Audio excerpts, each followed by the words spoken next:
Good morning. Good morning.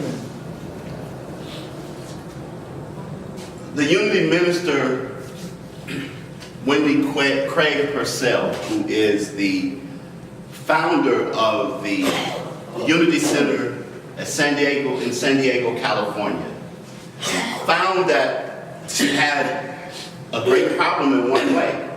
And that was the Unity Center was growing and growing and growing. And they had been at one temporary location, they moved to another, and it was obvious that they were going to need to be in a different space. And she was concerned because she was looking at the financial situation, she was looking at the requirements, and all of those things that were a part of the process of a new location. And she talked with Edwin Gaines. How many of you are familiar with Edwin Gaines and her?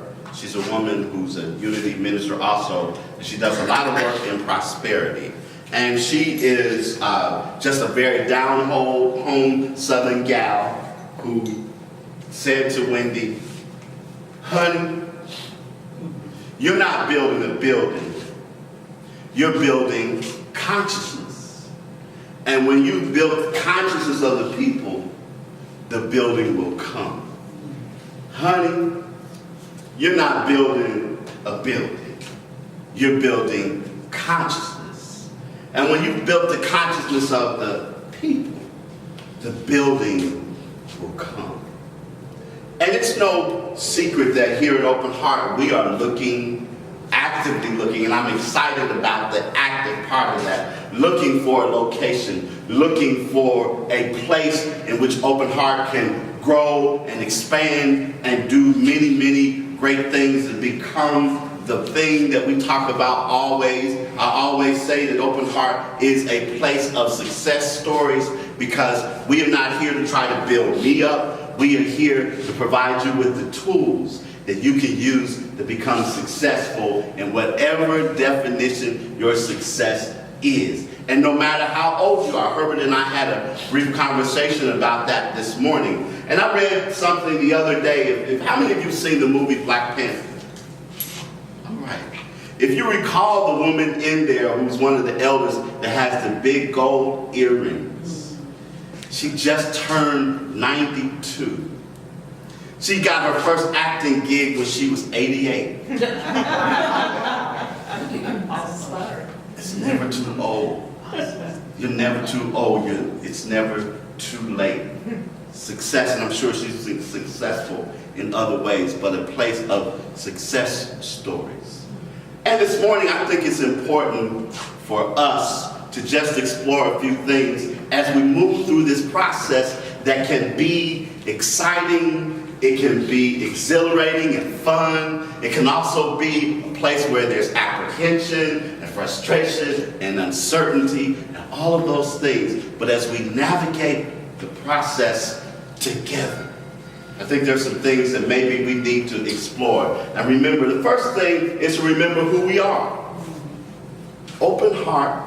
We oftentimes will use in social media, we have some outstanding music or something that we do, it's unusual, and we'll use the tag only at Open Heart.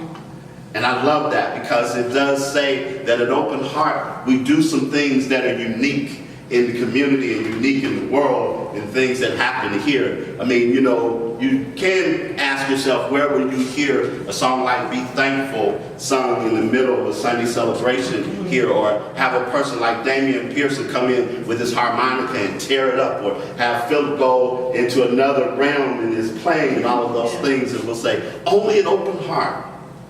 But then I was looking on the internet just the other day where a friend of mine posted at her granddaughter's church, where her granddaughter was up with other kids, and they were doing this chic song, Dance, Dance, Dance. I said, well, it's happening in other places, not just Open Heart. But that's ultimately not who we are. We say in our purpose statement, you know, our purpose is to create a spiritual community which recognizes that there is one presence and one power in the universe, God. And we set our daily intention to actively practice this spiritual truth. that as we started out as a place where we would come together and we would celebrate that idea that we are the expression and the essence of God. That this was a place where you would come, and rather than being guilted and made to feel guilty about your life and told how sinful you are and how condemned to hell and all of those other things that you are, that this would be a place that would lift you up and that would remind you that you are, as Matthew Fox talks about, an original blessing. That you are the expression of God. As I like to say, when God, in the story of Genesis, and we know that that's basically a metaphor, and it's just basically an idea of that everything had its expression in God. But one of the things it says that when God created humankind, it said that humankind was very good, and nowhere else has that been revoked. So you are good. You are the expression of God. And then we set out to have a place where people could come and be themselves. I remember as I was still in the formative stages of what would become Open Heart, traveling along the expressway there at 240, and my tire blew out on my SUV at the time. And I remember getting out of the SUV frustrated. I was in my Sunday suit because I was back at the traditional church, and I had my Sunday suit. I think I had my black suit on that day. It was first Sunday we had communion. And so I got out the SUV, and my daughter Shelly was in the car seat. It was a hot July day, and I'm standing out there, and I see that the tire's blown out. I go and get the jack and everything there to be able to change the tire, and I'm standing there. I'm going someplace. I had to be someplace later on, and I'm thinking about it's hot and sweaty, and I see a whole bunch of people I know passing me on the highway. Nobody offering to stop. I don't think they saw me, they were going so fast. But I remember getting down on my knees to take the tire off, and I take the lug wrench and I go and try to take it off, and it wouldn't fit. I had a few choice words. And then I calmed down. And when I calmed down, I realized that what I was trying to take off were not the real lug nuts, but it was the cover, the hubcap cover, that had these, ornamental lug nuts. When I popped that off, there were the real lug nuts there. And as I thought about that experience later, and I had made my decision to leave the church where I was and the denomination where I was, I said, one of the things that I want our community to be, so often we are that cover where we put on a nice appearance and a nice facade and all of those things, but I want to be in a place where we can pop that off and be who we really are and get to the real nuts and bolts and lug nuts of who we are. That we can come here and be diverse, intentionally diverse, but be who we are. And that we celebrate the truth of who we are. Not saying that someone out thousands of years ago did something to save us, but rather look at the people like the master teacher Jesus, but also look at the people like the Buddha and look at Kuan Yin and all of those other figures in history. But not only that, those people that are unnamed, that are part of the ancient wisdom, who understood who they were, who understood their relationship to the world, to be able to honor them and express that in a place where we can gather and say that we celebrate this. And so we've gone through that, but that to me is who we are. That's who we are. And I think about why it is that we are involved in this search for a new location. It ultimately is not to get out of here.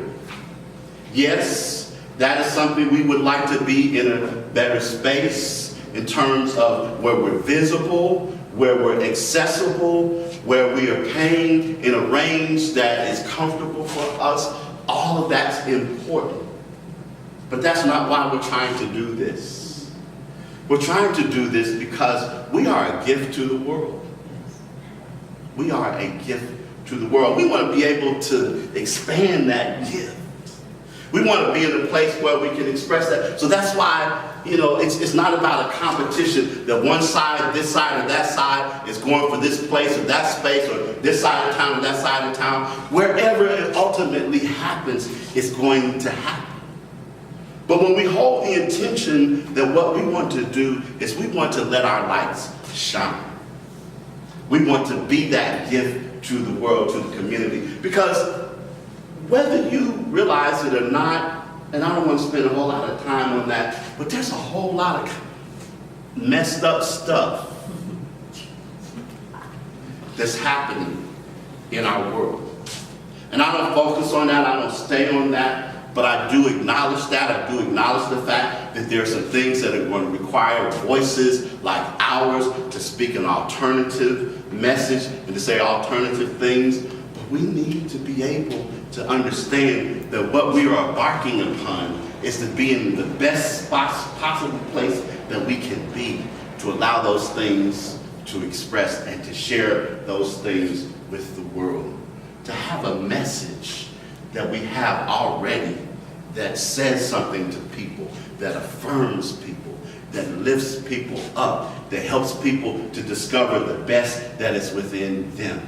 I want to be in a place. I was talking about earlier the video I saw of the woman's granddaughter who was up dancing with that. A place where we can engage children so that they have something on their level, something that they are engaged by. Somebody like Latera can, in her own way, engage others of her peer group, and to be able, in their own way of understanding this expression, because they are the people that are leading the way. If you look at Florida, the whole Parkwood thing, say what you can about professionals stepping in or this or that, but all of those things, but you still have a group of young people that are motivated, that are saying, hey, you old folks, the way that y'all are doing stuff, it's time out for that. People who help us to lead the way. And then, when we understand who we are, when we understand that it's not about a competition, it's not about a push and pull, all of those things that we can get into, it's easy to get into. And I understand because I just thought about it the other day. I've been a pastor for over 30 years. I grew up in a pastor's home.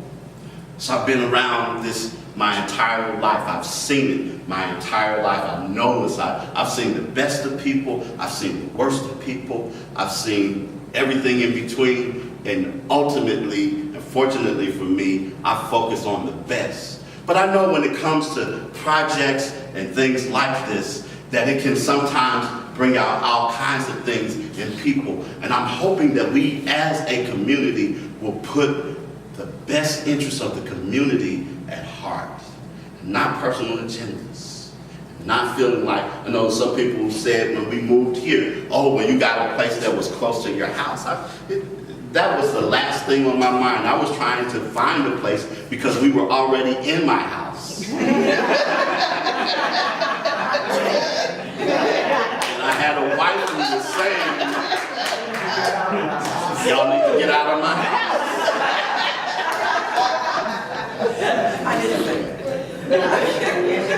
And I contacted a real estate agent, and he pointed there. He said, oh, and it just so happened that this is where it came. But it wasn't that. It wasn't that. The idea that we can be in a place and be serving of service to the community, which leads me to, you all saw earlier, and something got mixed up on the slide, but the opening line of Psalm 127 that says, except the Lord builds the house, those that labor in vain. And I kind of tweaked it a little bit from us, said, unless God consciousness builds the house, or builds the building, those that labor in vain. What I'm saying by that, and what I'm emphasizing here this morning, is when we talk about who we are, when we talk about why we're doing what it is that we're doing, we have to also understand that we do things in a different way, in a different manner.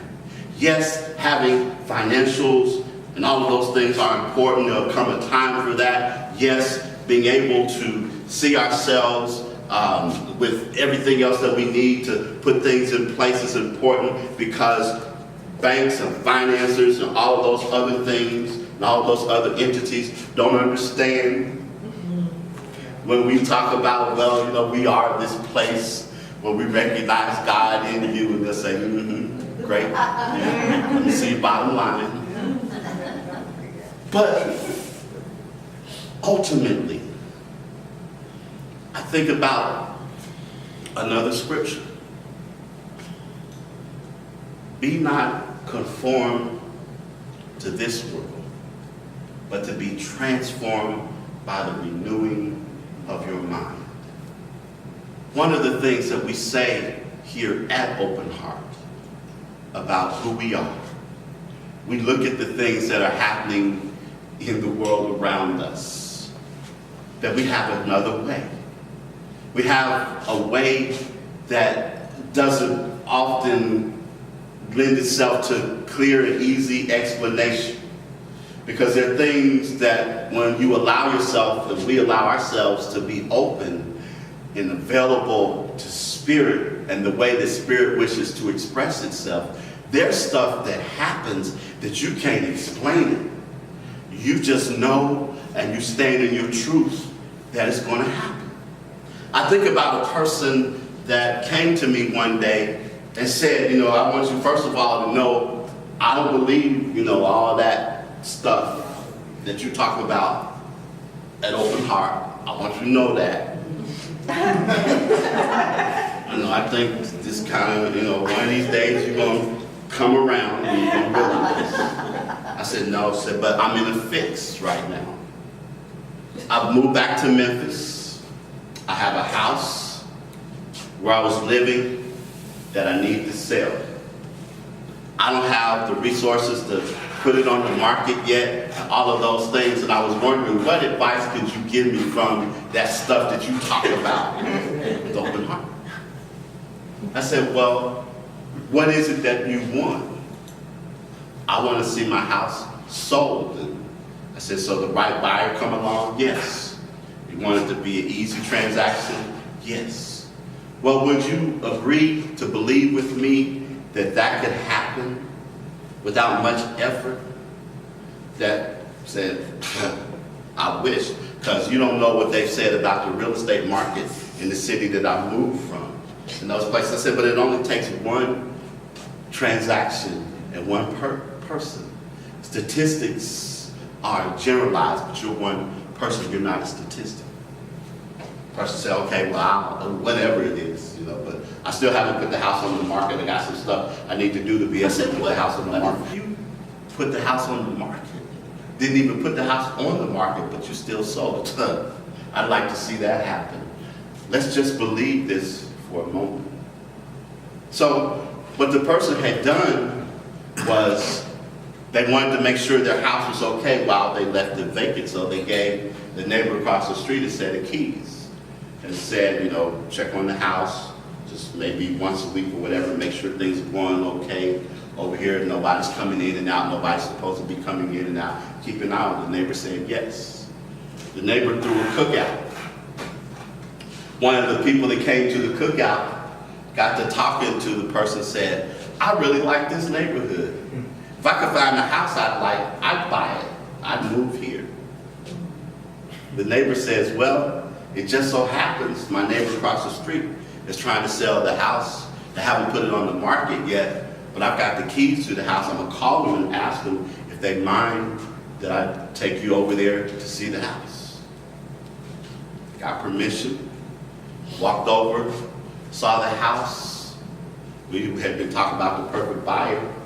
The person says, I'd like to be in this house. You know, how much are they asking for? They found out from my friend how much they were asking. Well, I'm really not in a position to do that right now, but do you think maybe they might consider a lease-to-own option?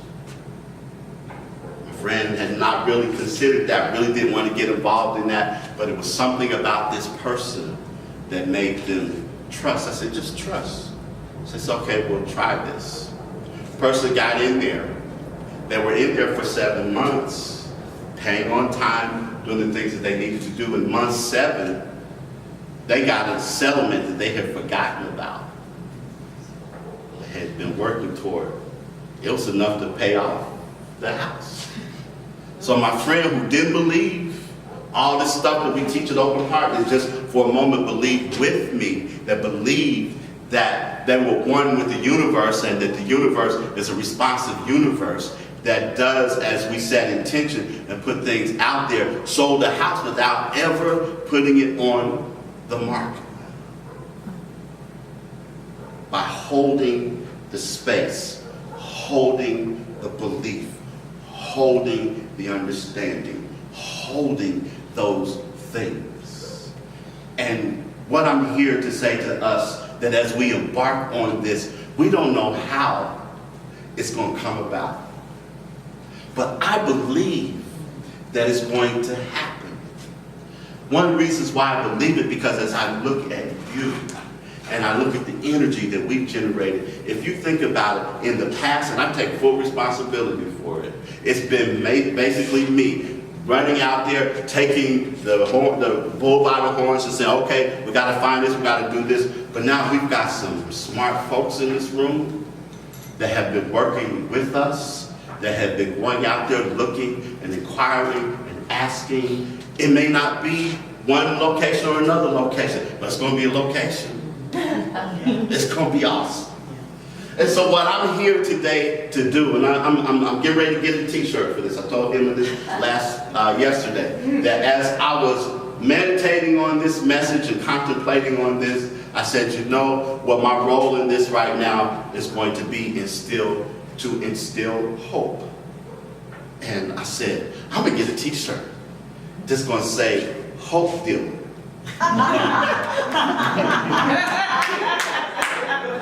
Hope dealer. I'm going to make sure that the H is real big so that people can see that. But what I'm here through this process is to deal hope. Because I happen to believe, as the saying goes, that hope springs eternal. I can't help it. My blood type is B positive.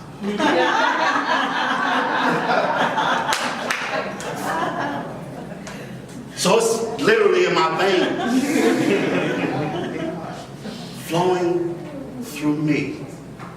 But I believe enough in that which called us together way before anybody else knew about Open Heart. I could go into the story of how Open Heart came about in my consciousness and my awareness. But long before that, that which called us together, which keeps us together, which propels us forward, is in this process. And as they say, gets up in this thing, it's all going to come forth. So your friendly hope dealer is signing off this morning. But just to say, what the future has for us, eyes have not seen, ears have not heard. It's going to happen. And so it is. So it is.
It's very clear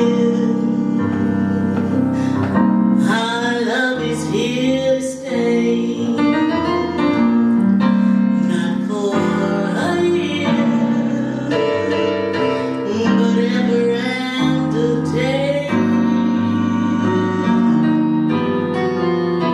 The radio and the telephone and the movies that we know may just be passing fancies, and in time they go. But oh my dear, our love is here to stay, not for a year, but ever and a day.